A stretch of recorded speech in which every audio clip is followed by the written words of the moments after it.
Hello and welcome back to the Scoop with Coop. I'm of course Coop, and in today's video, I'm going to go through and put all of the starting NFL quarterbacks or guys who have a chance to compete for the starting job into a tier list. So I think this is going to be interesting. And again, this is right before the NFL season, so I will probably end up looking bad because quarterbacks are the one position where no matter how much research or anything you do, they always find a way to make you look wrong.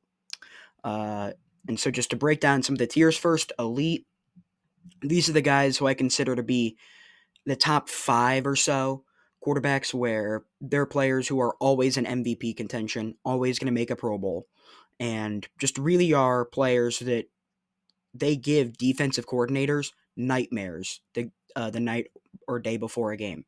The next tier below that is face of the franchise. These are players where they're good, but they just don't quite meet that criteria to be in the elite tier. And just below that is good. I mean, it's quite self explanatory. They're good quarterbacks. They're not this just remarkable talent, but they're also, I mean, good. And the tier below that is serviceable. That's just kind of a average, where it's like you don't feel great about having him as your quarterback, but it's also you can do worse. And the tier below that is bridge, which is he'll be your starter for this year and next year, but you probably want to start to look forward to getting a new quarterback in the room. The next tier below that is poor. Again, pretty self explanatory. These are quarterbacks I just don't think are that great. And the tier below that is backup, where I think they should be a backup and holding a clipboard and passing out water. So the first name that is up is Jordan Love. Now, he's interesting because at times you'll get Aaron Rodgers and at times you'll get Brett Favre. Now, it's just a matter of which one you get. Now, I don't think Jordan Love is a top 10 quarterback. I don't think he is insane. But I think that, I mean, he is a good quarterback, and that's why I think he's in the good tier. I mean, I don't think he is insane, but he's young. He has decent athleticism. He has a pretty accurate arm. The only thing that's just really hit or miss is his decision making. And I mean, I would say that in this offense and this scheme where you don't have a true number one receiver, I think that you can kind of get away with that for a little bit until you start to get truly great receivers in the room, and that's whenever I think he's going to have to clean up his decision making a bit more. I mean, I still think he's a good quarterback, but I don't think he's in the upper echelon. The next quarterback, kind of the best possible version of him, just without any of the athleticism, is Jared Goff. He's accurate, makes good decisions, except for the Texans game, but he's a good quarterback, and he I don't want to say finds ways to win because he always kind of is in that position. So it's not like he's having to find a way to get into that. He's just there. So I think Jared Goff is a good quarterback, but I think he's kind of above someone like Jordan Love, who I think is kind of the pinnacle of the good tier. I think Jared Goff is a very good quarterback, and you feel pretty good about having him as your guy. So I think that Jared Goff is a face of the franchise quarterback. Next one, JJ McCarthy. We haven't seen him take any regular season snap, and he's played, I think, a total of one quarter of preseason football. So I'm gonna say this is his true rookie year, even though he is technically in his second year. And I think he's gonna be serviceable for now. I don't think he's gonna do what Sam Darnold did last year because that would be one of the greatest rookie seasons ever. But I think he has the athleticism. He is the physically and mentally tough player, which is what I value a lot in quarterbacks. And I think his accuracy can be a bit inconsistent, but he is still very accurate. And he has the ability to just drive the ball into tight window situations. I'm just concerned about the overall arm talent as well as just the adjusting to the NFL. Because again, he's played like a quarter and a half of preseason football and then immediately tore or at least had some damage going on in his meniscus. So he had to get surgery for that. So you have to worry about the whether or not he still has some of the athleticism there, which I wouldn't be too concerned about. But there are just a lot of question marks with him, and so I'm not, super comfortable putting him in the same caliber of player as Jordan Love because We haven't seen anything. So, I mean, he could go anywhere from the poor category all the way up to the elite at the end of the year if he balls out. Caleb Williams. I don't know how anyone could look at that Bears team and blame Caleb Williams because he really didn't play poorly. Because the thing that rookie quarterbacks struggle with the most, which is passing over the middle, Caleb Williams was very good at it. He has great athleticism for a quarterback. He has the arm talent. I'm just concerned about whether or not he'll get put into the great situation. But you shouldn't be anymore. Because Ben Johnson's there. He's a great offensive mind. He worked with Jared Goff, who's in the face of the franchise tier. And I think that just as a player, at least physically, Caleb Williams is more talented than Jared Goff. But you just got to worry about some of the decision making, getting used to the new offense and scheme, which it's never a good sign if you have 3 different people as an offensive coordinator in your rookie year. So I'm just worried about some of the bad habits that he could have developed while playing last year, and if that can carry over into his sophomore year. But I wouldn't be too nervous about the scheme anymore. I think last year was just a abomination in all fronts. But I think Caleb Williams does have good weapons around him with Rome Odunze and DJ Moore. He has good tight end play in Cole Kmet and Colston Loveland. He has a good running back in DeAndre Swift. So I think that he has the tools around him. I just think it's kind of now up to him to put it together.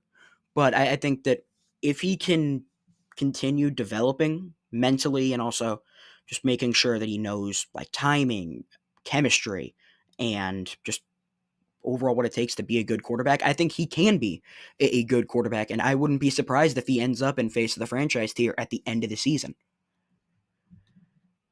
Jalen Hurts. I am a Philadelphia Eagles fan, so he goes in elite. No, I'm just kidding. Jalen Hurts, I mean, I think he's better than Jared Goff, so I want to move that around a little bit. He doesn't look the best while playing, but out of the big 4, which is Burrow, Mahomes, Allen, and Jackson, he's beat all of them. He's the only player, at least in my lifetime, that I've seen where whoever is clearly the number 1 quarterback, he has outplayed him in 2 Super Bowls.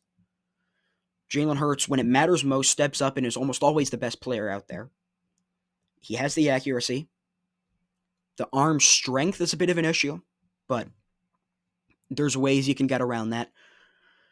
And he has been a just model of consistency with inconsistent play calling. Because Jalen Hurts has, I believe, in the last 8 years, he's had 7 different people calling plays and has still found ways to be successful. And while, you know what, Jalen Hurts is not the most talented quarterback. I don't think that's a crazy thing to say. But he finds ways to maximize what he has to do to find ways to win. Because whether it's in a game like last year when the Eagles played Buffalo, where, you know what, we just need him to go crazy and to have just touchdown after touchdown after touchdown, okay, he can do that. Or if it's a game like against Washington in the conference championship, where, you know what, Saquon is on a heater, so if you can just get him the ball and not mess up and not slip up, that's fine. So he's able to do whatever is needed without messing up a ton. Now, sure, were the turnovers kind of a bad thing last year? Yes. But Brian Johnson, that's who it was. Brian Johnson was just a horrible coordinator. And so over the last 2 years, I think Jalen Hurts has played like a top 10 quarterback, and that's why I think he's a face of the franchise. Jayden Daniels is up next. I think Jayden Daniels, did he kind of benefit from having a softer schedule? Sure. But you can only play who's in front of you, and he played well while doing it. He beat Jared Goff in the playoffs, and I think Jayden Daniels, there's not much to say that hasn't already been said. He's accurate, good mobility, makes the right play, and is just overall a player you would want to have on your team. Dak Prescott, the very, very well paid quarterback for the Cowboys. I think he's a good quarterback. I think the days of him being an MVP candidate are behind him just due to the injuries, and also he doesn't have the same amount of weapons around him as he used to. And I think Dak has kind of suffered from being the quarterback of the Cowboys because he gets overhated and overloved a ton from the national media and just by fans, to where it almost makes people who put him in the middle to seem crazy.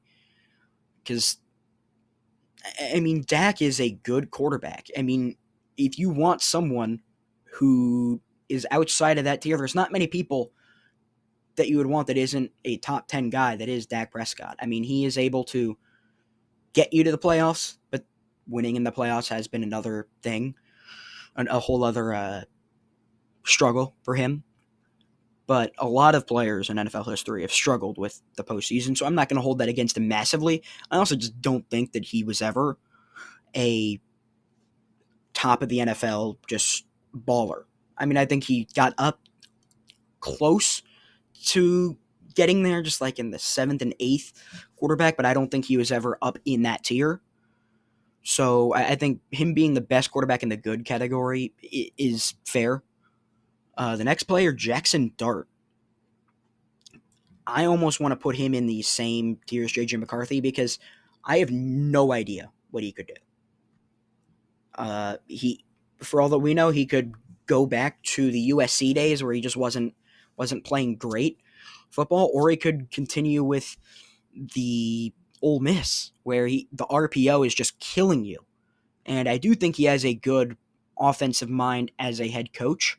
Now, I don't think that Brian Daboll is a great head coach, but I think he has a good offensive mind as a head coach. I am a bit worried about some of the talent that's around him because, Malik Neighbors is great. Other than that, they don't have a true great pass catcher. I mean, he has a good running back in Tyrone Tracy, but I don't think he has the weapons to move him up into that next tier. And he is also a rookie. So, I mean, it's you got to get adjusted to the speed, the physicality, and the overall ways that coordinators are going to just make it their mission to stop you by throwing just insane looks. So I think the first 4 weeks are going to be a struggle for him if he does start, which he should. But I think by the end of the year, he could end up being a pretty good to serviceable quarterback. So I think that balances out and lands him in serviceable. The next quarterback is Baker Mayfield. Baker Mayfield has played very, very well since joining Tampa Bay. I mean, he has just been a gunslinger. If the word gunslinger was tuned up to 11 instead of, if it was just taken up another notch, that would be Baker Mayfield. He threw for a ton of yards, ton of touchdowns, also a lot of interceptions, which not all interceptions are the same. But I think Baker Mayfield is a very, very good quarterback. I think he is the face of the franchise, and he kind of got compensated for it with the really bargain of a deal for $100 million, which, I mean, for an average person, $100 million sounds like a lot, but for how much some of the quarterbacks are making, just complete steal. I think Baker Mayfield has been kind of got the confidence and swagger back from his days at Oklahoma, as well as the more mature version of him.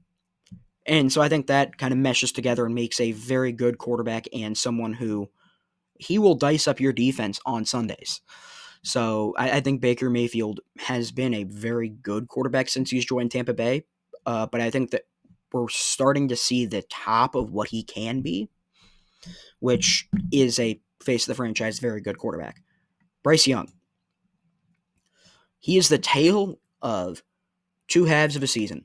The first half of the year, he was awful. He was just horrible. There's no way around it. He wasn't good. And he got benched for an old Andy Dalton.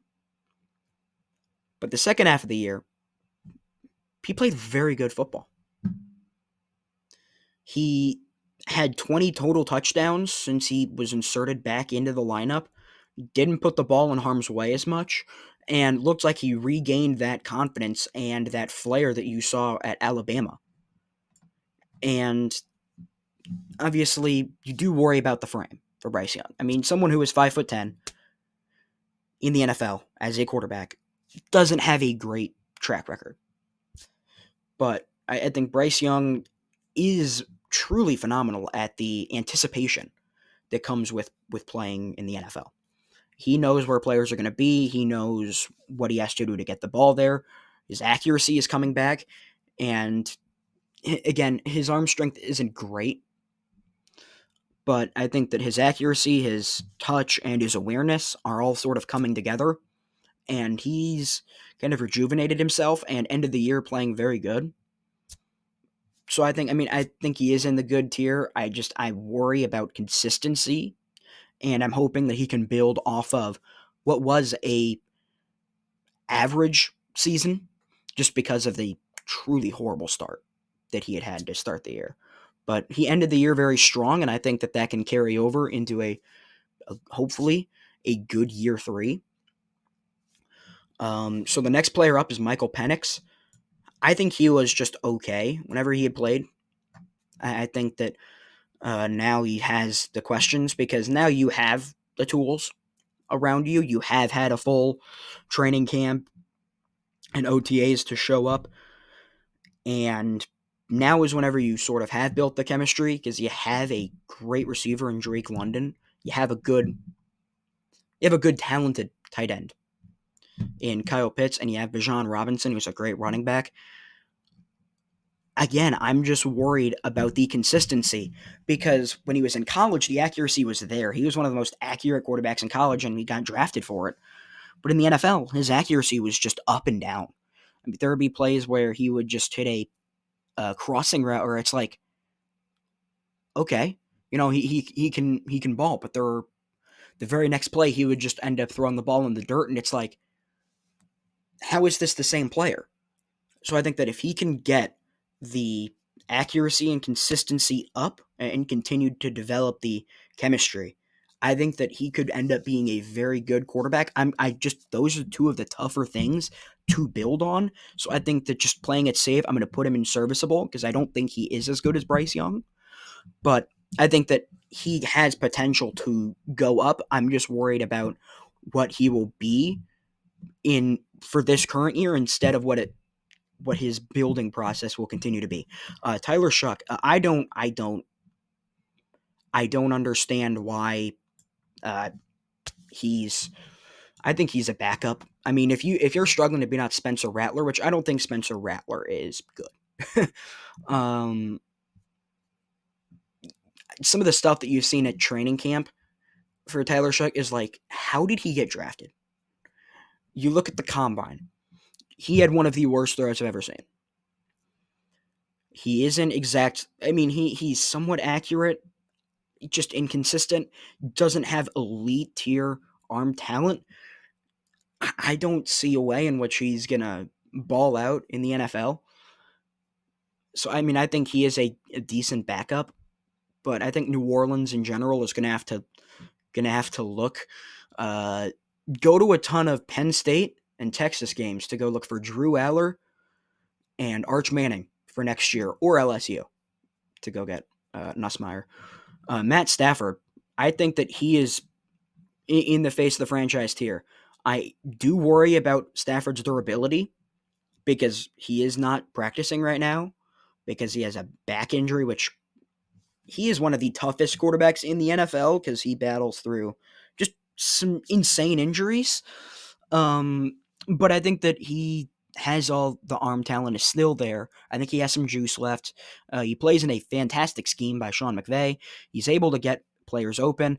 I think that the upgrade, or at least what I think is an upgrade, of Davante Adams from Cooper Kupp. I think Davante Adams is a better receiver than Cooper Kupp is right now. But I think that overall, Stafford is a very, very good quarterback. And these are some of the last few years of him in the NFL. And I think this is one of the last two, if he keeps playing, of him just being this truly insane quarterback and being up to par for what it takes to actually compete for a Super Bowl. And next up is Kyler Murray. He is such a interesting player when you think about it because he has just insane athleticism. He has pretty good accuracy. He has good arm strength, but he just hasn't really fully maximized what he can be. Now, we don't know if it's because of the Call of Duty, which those reports are hysterical every year that his stats drop whenever any Call of Duty game comes out. But he's someone where you almost, as in the first half of the year, Kyler Murray is probably going to go in the face of the franchise tier because he is just fantastic. But then as the year starts to wind down, he progressively gets worse and worse and worse, and he ends up being pretty good, but he's not this just dominant force where you're thinking, okay, he's going to go compete out in Arizona. So I have no idea what this year is going to entail for him because it determines how, number one, can he get on the same page as Marvin Harrison Jr.?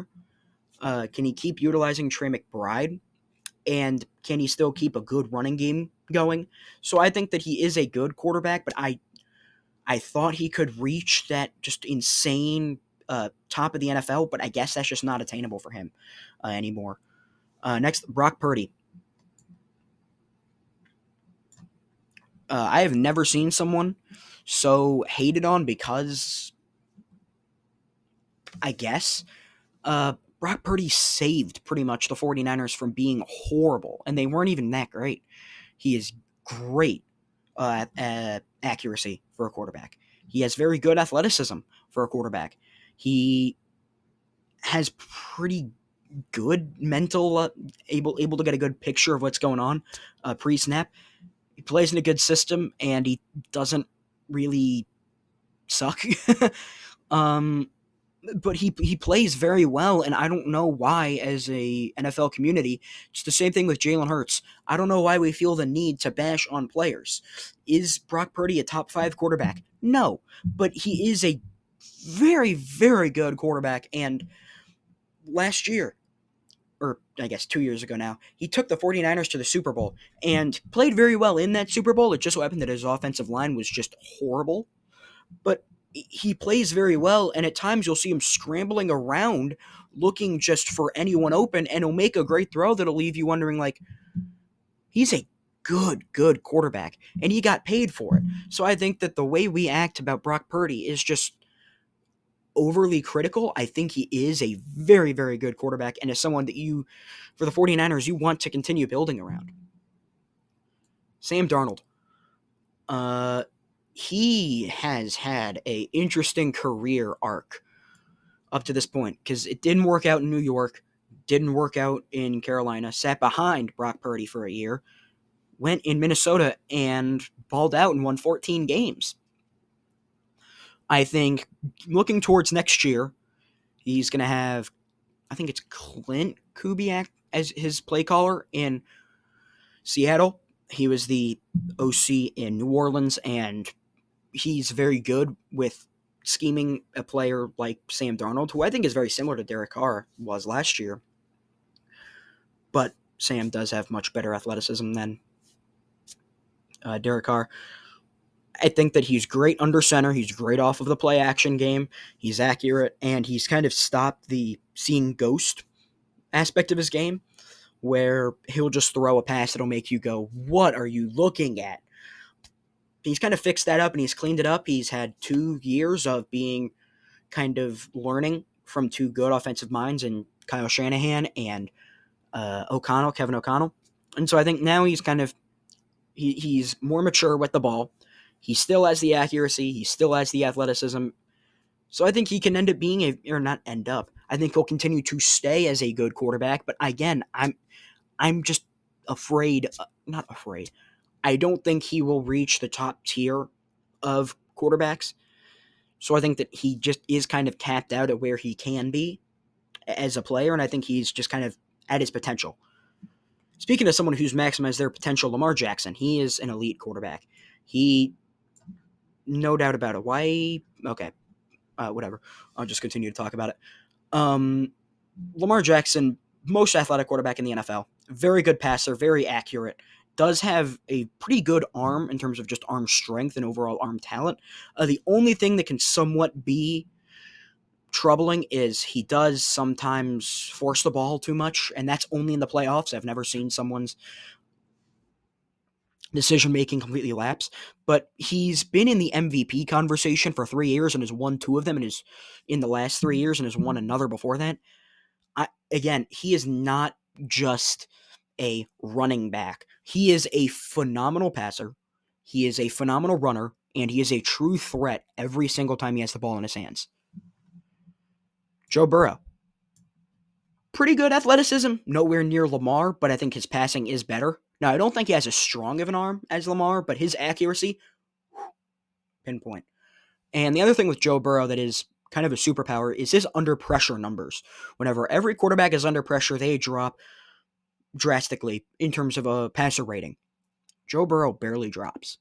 I mean, he just takes hit after hit after hit and delivers the ball cleanly and kind of gets back up and ready to go take another hit. Because it's almost like, as a quarterback, how do you continue to get up after just getting destroyed play after play after play? I don't know, but he continues to do it. Very accurate, and is kind of almost helped the Bengals into just being, you know what, we have all offense. We don't need to focus anywhere on defense. But he's resurrected the Bengals and taken them to heights that they haven't seen in a long, long time. So Joe Burrow is a fantastic quarterback, and he's just great. Joe Flacco. I think at this stage of his career, where just old man Flacco, where he doesn't care about anything, I think that, the turnovers a bit concerning, where he will just throw it into triple coverage and be like, hey, you know what? Someone's down there. He'll go figure it out. I think Joe Flacco does still have some of the arm talent left, but I don't think that with his age, lack of mobility, and decision making, I don't think you can continue to build around him as a starting quarterback. And I think he is one of the better backups in the NFL. I don't think that he is a starter at this stage of his career. Talking about someone who I don't think is a great starter in this stage of their career, Aaron Rodgers. Is he as bad as what he looked like in New York? No. Their offensive line wasn't fantastic, and the overall relationships that he had there were not great. They had to fire their coach early on in the year, and Robert Saleh, and then move to it was Jeff Ulbrich, if I'm not mistaken. And then he didn't have a great play caller, Nathaniel Hackett, although Rodgers doesn't like movement because he just likes to see everything as it is. But I think that we're starting to see him slow down because he's not a young quarterback at all. Isn't he the oldest on this list? But he's old, but I don't think that he's actually. I don't think poor is the right tier. I think bridge is the right tier. Where, you know what, he can be okay for a year or two, but I think this is his last year. I think at least it'll be his last year. But I think Pittsburgh, you need to have a plan in mind, and I think it's so clear that everyone can kind of say, Will Levis, you're going to be a Pittsburgh Steeler in a year, and just continue the cycle of going 9-8. He's in a better situation, I guess. He has a better head coach, at least, in Mike Tomlin. He has I think, a better play caller in Arthur Smith. He does have decent weapons around him with DK Metcalf, although for someone who likes throwing a back shoulder fade, or just any type of fade at all, DK Metcalf is probably the biggest speed receiver you've ever seen, and someone who doesn't really love to get his hands dirty receiving the ball. So I think that's something you got to worry about. I do think Pat Freiermuth is a great tight end. So I think that, is pretty good, but I think that he does have a pretty decent offensive line in Pittsburgh. He does have a pretty good couple of tight ends in Darnell Washington, who's a much better blocker. But then you also got Jonnu Smith, because of course he has to go wherever Arthur Smith goes. And then you add in DK Metcalf. I'm kind of underwhelmed with what overall the Steelers did. But I mean, I don't think Aaron Rodgers is going to be great. I also don't think he's going to just be the worst quarterback in the NFL. And I think he's just kind of someone who's kind of a stopgap, is just going to be another one of those guys where he's going to be there for 1 year in Pittsburgh, and then they're going to pivot to go look elsewhere. Tua Tagovailoa, I think Tua is pretty good. I don't think he's on the same tier as Brock Purdy or Baker Mayfield, but I mean, he's a good quarterback. I mean, he is the arm strength an issue, kind of. You don't love seeing someone not be able to just heave it, but also he's very accurate with it. He doesn't turn the ball over a ton anymore. He's no longer Tua turn the ball over. But I think it's just about staying healthy with him, because it's got to be so mentally tough having to play 3 games, get back into the flow of the NFL season, get a concussion, have to get your mind right, and then have to get ready for your body to keep up, and then get back into the system, even though you're pretty much out of playoff contention. So that's got to be just so tough doing that cycle over and over and over again. But whenever he's healthy, he's a very good quarterback, and he's just that, very good. Another player where I don't think it requires much thought, the MVP of the NFL, Josh Allen. Arm strength is there, mobility is there, accuracy is there. Only thing is decision making, but whenever you don't have great talent around you, you kind of have to play hero ball a little bit. But Josh Allen is a fantastic player. I think this year, I know everyone says this is the year that Burrow, Allen, and Jackson will get a ring, but I'm going right back in that cycle. I think that this is the year Josh Allen can finally break through from from his rival in Kansas City, Drake May. For someone who had just truly horrible blocking, I think he played pretty well, all things considered. And I think that I'm expecting big things in year 2 after the Patriots spent a ton of money to go get players. Stephon Diggs, I don't think will be back by the start of the year, but he does have, I think Hunter Henry is still on the roster. They brought in Austin Hooper. They do have a pretty good running back in Ramondre Stevenson. They do have Kayshon Boutte, who's an okay receiver. I don't think Kendrick Bourne is still on the team, but if he is, he's a pretty good number 3. So I think that now the weapons are around him more. He does have a much, much better head coach in Mike Vrabel. But I also think the play caller in Josh McDaniels, great play caller, horrible head coach. But he's not asked to be a head coach. He's asked to be a play caller and offensive coordinator, and he does that very well. And so I think that this is going to be a big year for Drake May. I think he's going to be able to just about consistency, not turning the ball over, but I think he can be a good quarterback in the NFL. Next up, Justin Fields. I think he's a serviceable quarterback, not someone you love, but also not someone that is like, oh, we need to get someone new. I think this is his best situation to be in, just because the lights aren't on him as much, because he's not in these. What's funny, he's not in the massive football spheres of Pittsburgh and Chicago, but he's in New York. But New York is very quiet this offseason compared to really almost all of the off seasons they've had in a long time. And I think that the passing, sure, that can be a struggle at times, but he has shown improvements there. Rushing, he's an 1,000-yard rusher at a point in his career. He's a great runner.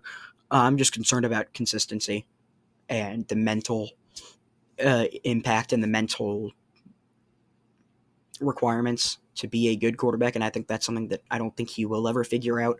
But I think he is a serviceable quarterback and someone who can be okay.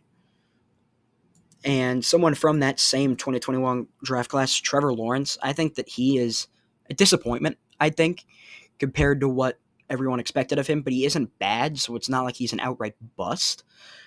But I think as a player, I think he's serviceable. I do think there will be some growing pains from getting Liam Cohen in as head coach. He was Baker Mayfield's play caller. I am just concerned overall about some of the consistency, the accuracy, and I want him to be more of a runner, but I just think that there's a lot of question marks to have for Trevor Lawrence that I'm just going to play it safe and say he's serviceable right now, but it wouldn't surprise me if he moves up a tier at the end of the year. CJ Stroud. He's a good quarterback. Did he have a regression in year 2? Yes, but that's also because his play calling for the first 13 to 15 weeks was just atrocious. Not running the ball properly, not putting him in positions to succeed. But once that got figured out, he played much better.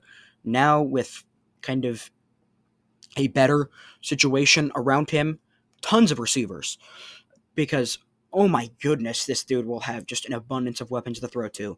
He'll have Nico Collins. They drafted a wide receiver in the first round and third round. The two that they drafted were both from Iowa State.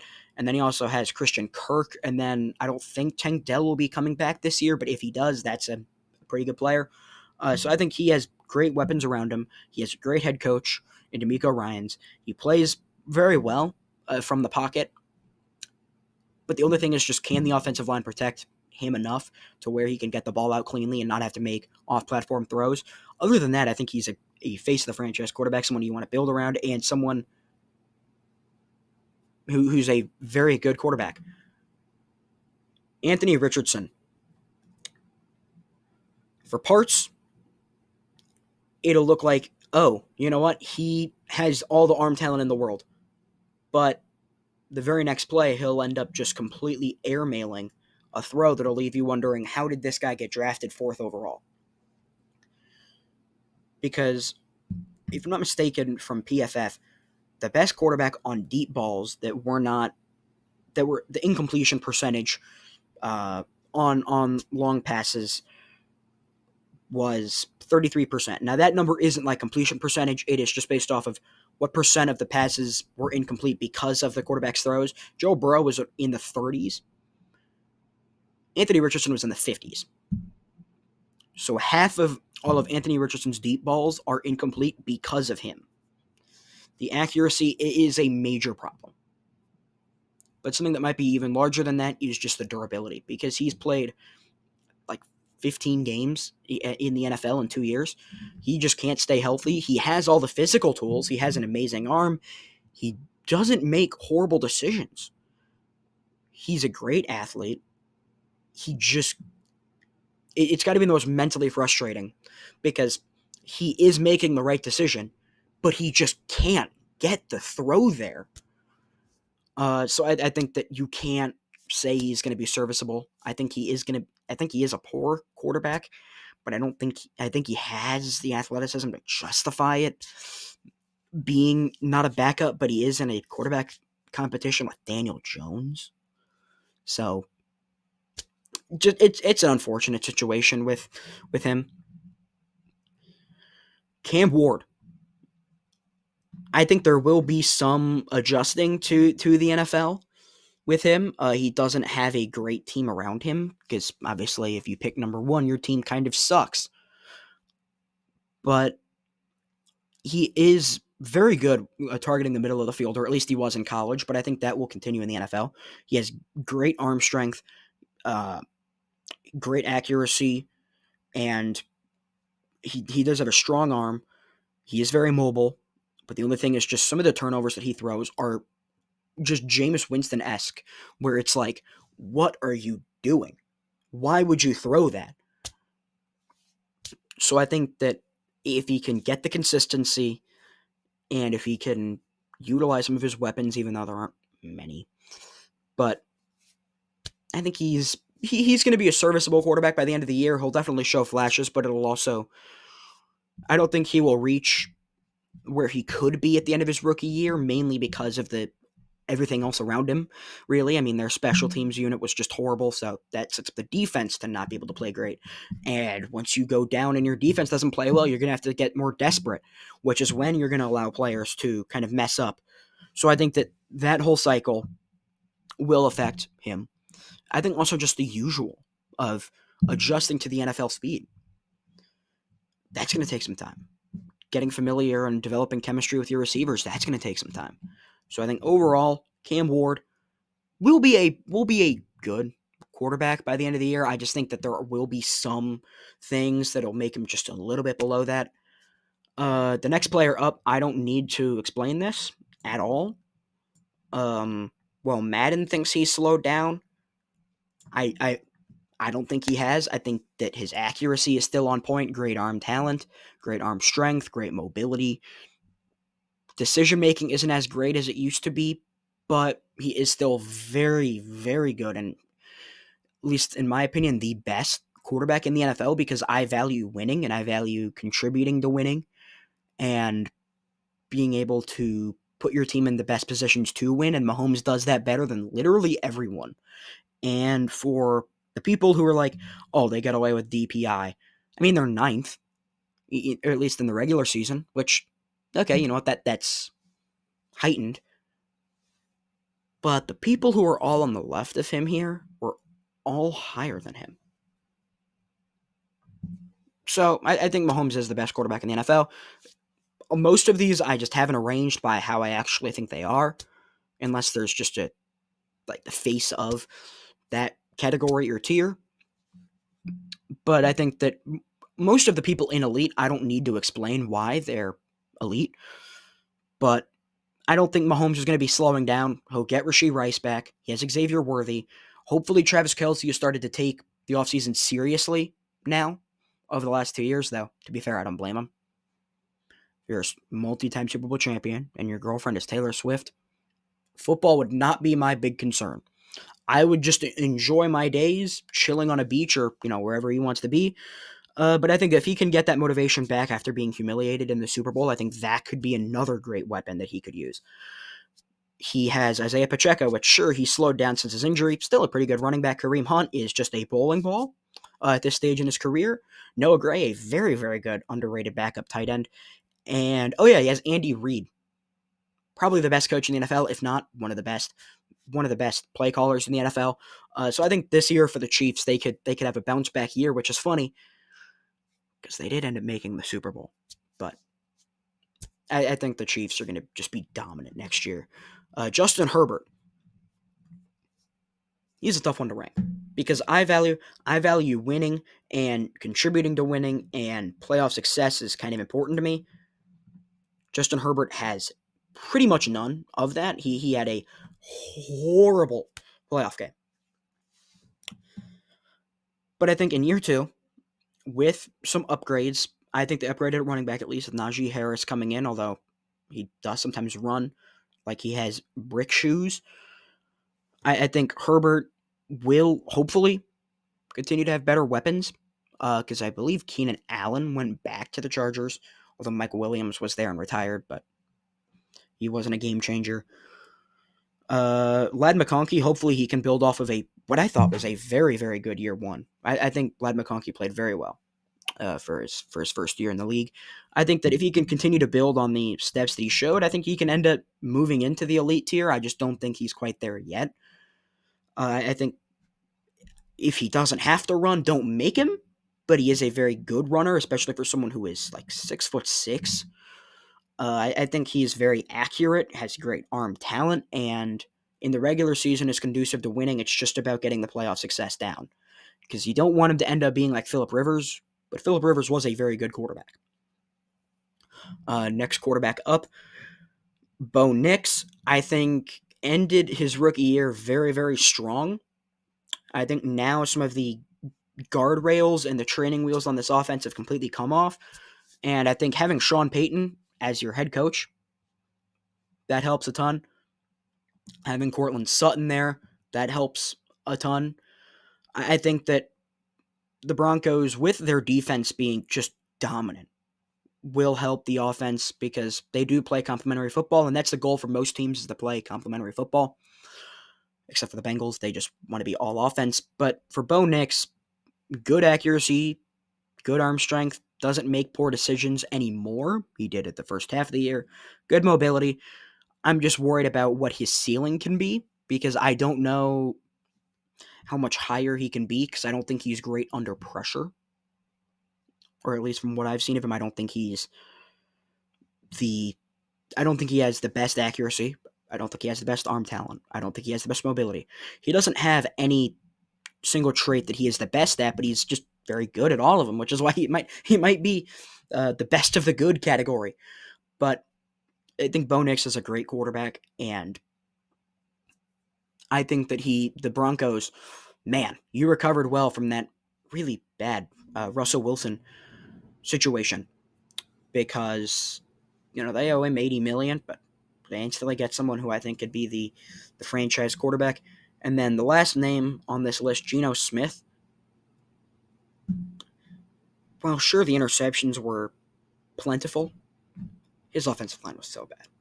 I mean, his offensive line was, if I'm not mistaken, it was the worst offensive line in all of football behind the Titans and the Panthers. So I'm not going to blame him.